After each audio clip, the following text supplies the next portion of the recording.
ને મિત્રો ભારત આપણે જાણીએ છીએ પ્રાકૃતિક અને સાંસ્કૃતિક વારસો જબરજસ્ત ધરાવે છે અને અહીંયા સાંસ્કૃતિક વારસોમાં પણ આપણે જે અમુક અગત્યના સ્થળો એના વિશે જાણવાનો પ્રયાસ કરશું, જેમ કે અજંતાની ગુફાઓ. તો હું કંઈક જુદી જ રીતે અજંતા લખું છું. મિત્રો અજંતા મેં આમાં લખ્યું છે તો તમને એમ લાગશે કે આમ કેમ લખ્યું, તો અહીંયા એમ સમજો કે આ ગુફા જ છે, બરાબર. તો આ ગુફાને અત્યારે હું અહીંથી કાઢી અને કોઈ પૂછે કે કઈ જગ્યાએ જવાનું છે, તો હું કહીશ કે આ જગ્યાએ. તો હવે જરા જોઈએ કે આ ગુફાને હું અહીં સુધી લઈ ગયો છું અને અજંતાની છે અને આ આપણે અજંતામાં આટલો ભાગ આ કરીએ છીએ અને આટલો ભાગ આમ કરીએ છીએ. હવે જો આવું મેં વિશેષ એટલે કર્યું કે તમને યાદ રહી જશે કે અહીંયા તમને બગડો દેખાય છે, હા. અહીંયા તમને નવડો દેખાય છે, હા. તો અહીંયા તમને અજંતાની અંદર કુલ 29 ગુફાઓ રહેલી છે. આવેલું છે ક્યાં, તો તમને ખબર જ છે કે એ મહારાષ્ટ્રની અંદર છે.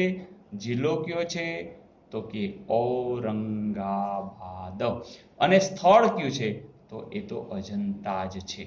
ઓકે, તો 3 વસ્તુ જોઈ કે પહેલી વાત કે અજંતાની જે ગુફાઓ છે એ આપણા સાંસ્કૃતિક વારસા માટે ધી બેસ્ટ. લોકો પરદેશથી ખૂબ આવે છે જોવા, કારણ કે એ આપણો ભવ્ય સાંસ્કૃતિક વારસો છે. નંબર 2 કે એની અંદર ગુફાઓ કેટલી રહેલી છે, તો કે 29. એ ક્યાં આવેલું છે, તો અજંતામાં આવેલું છે. એ જિલ્લો છે ઔરંગાબાદ છે અને એ મહારાષ્ટ્રમાં છે. ઓકે ને મિત્રો તમને અહીં દેખાતું હશે કે અહીંયા પર્વતમાળા પણ છે.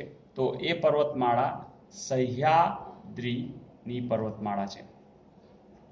તો આપણે એ પણ યાદ રાખશું કે જે આ અજંતા છે એ સહ્યાદ્રીની પર્વતમાળા વચ્ચે અજંતા ગામની બાજુમાં જિલ્લો ઔરંગાબાદ અને મહારાષ્ટ્રમાં આવેલ છે. આ બીજી એક વાર સાથે સાથે વાત કરું કે આનો જે આકાર છે એ ઘોડાની નાળ જેવો આકાર તમે જોયો હશે કે ઘોડાની નાળ છે ને આ પ્રકારનો આકાર. તો અહીંયા આકાર પણ આપણે આવો જોશું કે આ પ્રકારના આકારે એ આવેલ છે. ને મિત્રો અજંતાની જે ગુફાઓ છે એનો બેઝ છે એ બૌદ્ધ ધર્મ છે. અહીંયા તમે 2 પ્રકાર પાડી શકો કે એક ચૈત્ય અને એક વિહાર. તો આ ગુફાઓના 2 પ્રકાર પાડી શકીએ કે ચૈત્ય ગુફાઓ અને વિહાર ગુફાઓ. અહીંયા ચૈત્ય જે છે એ બૌદ્ધ જે સાધુઓ છે એમની જે પ્રાર્થના કરવાની હોય, ઉપાસના કરવાની હોય, તો એના માટેનું એક આ સ્થળ છે. અને આ ચૈત્યની અંદરની સાઈડમાં જ સ્તૂપ બાંધેલા હોય છે. જ્યારે વિહાર છે ને એ બૌદ્ધ મઠ છે એક પ્રકારનો, એ જ્યાં શું કરે કે બૌદ્ધ ભિક્ષુઓ જે બધા છે એ ત્યાં એમનું અધ્યયન કરે, ત્યાં નિવાસ કરે. તો આ રીતે 2 પ્રકાર આમના પાડીશું, એક ચૈત્ય પ્રકાર અને બીજો વિહાર પ્રકાર. મિત્રો પાછું આપણે રિવિઝન કરી લઈએ કે અજંતાનો બેઝ કોણ છે, બૌદ્ધ ધર્મ. ક્યાં, તો કે સહ્યાદ્રીની પર્વતમાળાની અંદર કોતરીને કેવી ઘોડાની નાળ જેવા આકારની અંદર. ક્યાં, તો અજંતાની પાસે અજંતા ગામ છે. મહારાષ્ટ્રની અંદર જિલ્લો ઔરંગાબાદ છે. કેટલી ગુફાઓ છે, 29. એના 2 મુખ્ય પ્રકાર કઈ, તો કે ચૈત્ય ગુફાઓ અને વિહાર ગુફાઓ. ચૈત્ય ગુફાઓની અંદર શું, તો કે જે બૌદ્ધ ભિક્ષુકો છે એ લોકો પ્રાર્થના ઉપાસના માટેનું એક સ્થળ છે. વિહાર એટલે શું, કે જે બૌદ્ધ સાધુઓ છે નિવાસ કરે છે, અધ્યયન કરે છે આ સ્થળ. પણ પૂછે એમ કે ચૈત્ય ગુફાઓના જે નંબર છે એ કેટલા, ટોટલ તો 29 છે. તો મિત્રો આપણે યાદ રાખી લેશું કે પહેલા જ આપણે લખ્યું 29 છે ને, તો એક તો 29. ચાલો એમાંથી 10 ઓછા કરી તો કોણ આવે, 19. હજી 10 ઓછા કરી તો કોણ આવે, 9. શું ઓછા કરતા હતા, 10, તો એ 10 લઈ લ્યો. તો હવે શું રહ્યું, તો માત્ર એક જ યાદ રાખશું અને એ છે 26. ઓકે મિત્રો, ચૈત્યમાં એક તમારે 26 યાદ રાખવા હોય તો અહીંયા એક બગડો કરી શકો છો અને અહીંયા ત્યમાં અહીંયા એક છગડો સેજ કરી શકો છો. તો ફરીથી ચૈત્યમાં બગડો ને છગડો એટલે કે 26, પછી તો 29 હતા એટલે 29, એમાંથી 10 ઓછા એટલે 19, એમાંથી 10 ઓછા એટલે 9 અને 10 ઓછા કરતા એટલે 10. એમ કરીને ટોટલ 1, 2, 3, 4 ને 5 આટલા નંબરની જે ગુફાઓ છે એ કઈ છે, ચૈત્ય. તો બાકીની બધી કઈ છે, વિહાર ગુફાઓ છે. ઓકે મિત્રો બીજી પણ વાત છે, અજંતામાં તમે આ રીતે પણ 2 ભાગ પાડી શકો કે એક ચિત્રકલા પણ એ જબરજસ્ત છે અને શિલ્પકલા એ પણ જબરજસ્ત છે.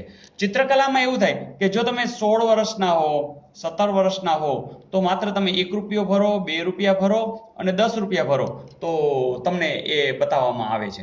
ફરીથી તમારી ઉંમર 16 કે 17 વર્ષની ઉંમર હોય તો તમને 1 રૂપિયો, 2 રૂપિયા અથવા તો 10 રૂપિયા ભરો તો તમને એના ચિત્ર દર્શાવવામાં આવે છે.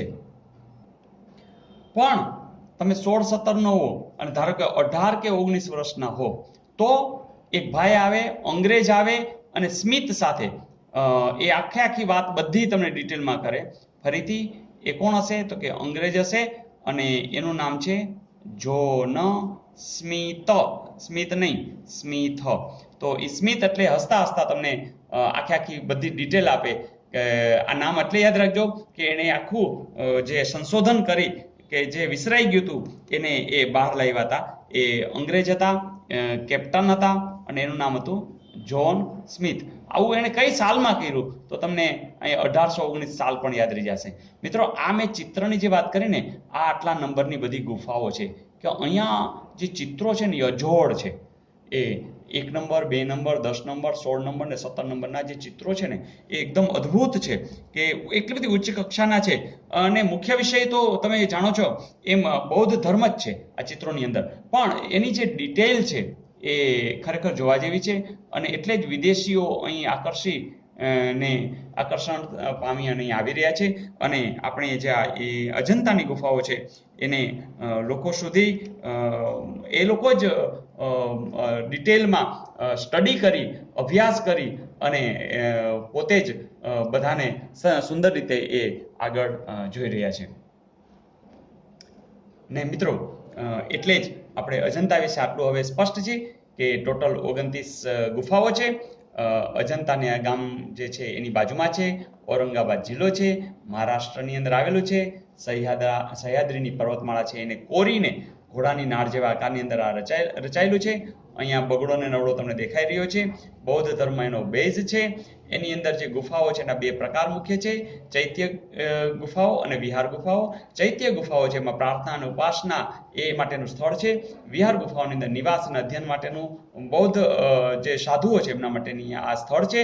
અહીંયા તમે જે ચૈત્ય ગુફાઓ છે એના નંબર તમારે યાદ રાખવા હોય તો 29 તો હતા જ, એમાંથી 10 બાદ કરો, પાછા 10 બાદ કરો, એ 10 ને લઈ લ્યો અને ચૈત્યને એવી રીતે લખો કે જેમાં બગડો ને છગડો આવી જાય એટલે આ 26 પણ આવી જશે.